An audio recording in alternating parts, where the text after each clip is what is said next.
Assalamualaikum warahmatullahi wabarakatuh. Perkenalkan, nama saya Muhammad Fawaz Abdillah dari Manajemen Haji dan Umroh kelas 1B. Saya akan menjelaskan pengertian dasar-dasar ilmu dakwah dan alasan kepada manusia mewajibkan untuk berdakwah. Dakwah berasal dari bahasa Arab, yaitu da'a yad'u, duaan, dakwatan, yang artinya memanggil atau mengundang. Arti dakwah menurut bahasa etimologis ialah panggilan, seruan, ajakan. Sedangkan menurut istilah terminologis terbagi kepada dua bagian.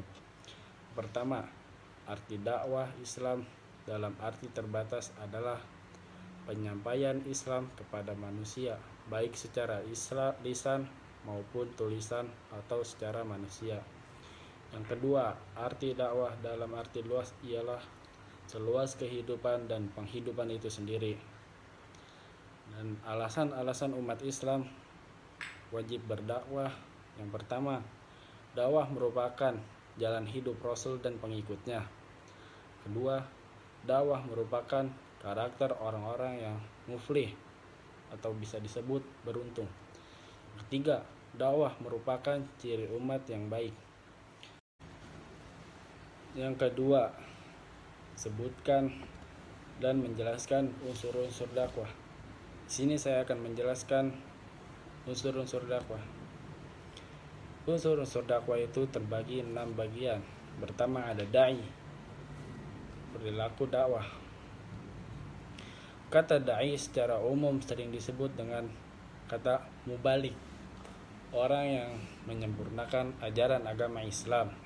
Dan maksud dari da'i adalah orang yang melaksanakan dakwah bisa dengan lisan, tulisan, ataupun perbuatan, baik secara individu ataupun kelompok.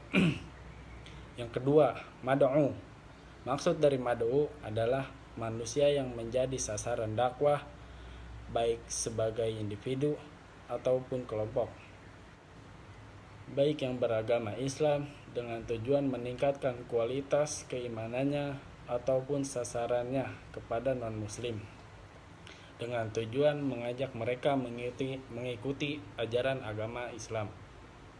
Dengan kata lain, sasaran dakwah itu manusia keseluruhan. Yang ketiga, ada maddah atau materi dakwah.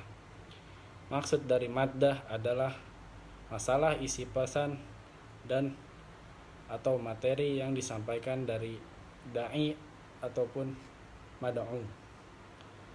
Yang keempat, ada wasilah, media dakwah.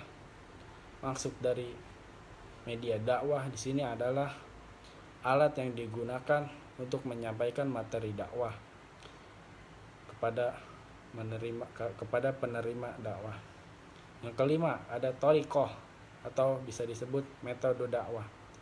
Suatu cara yang bisa ditempuh atau cara yang ditentukan secara jelas untuk mencapai dan menyelesaikan suatu tujuan.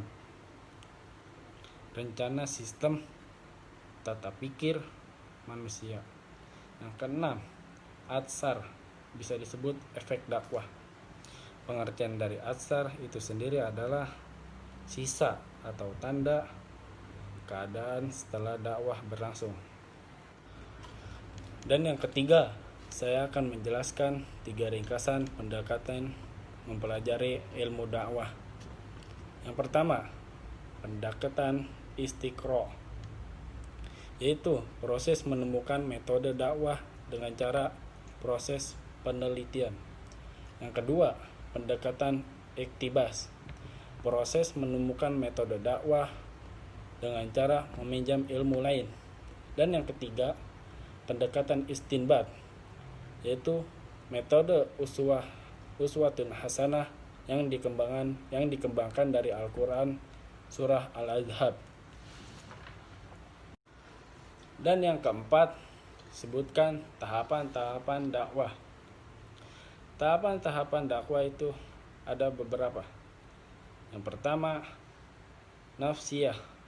Kedua, fardiyah. Yang ketiga, ahliyah. keempat fi'ah, yang kelima hizbiyah, yang keenam syu'biyah dan qalbiyah, dan yang ketujuh ummah. Sekian dari saya. Assalamualaikum warahmatullahi wabarakatuh.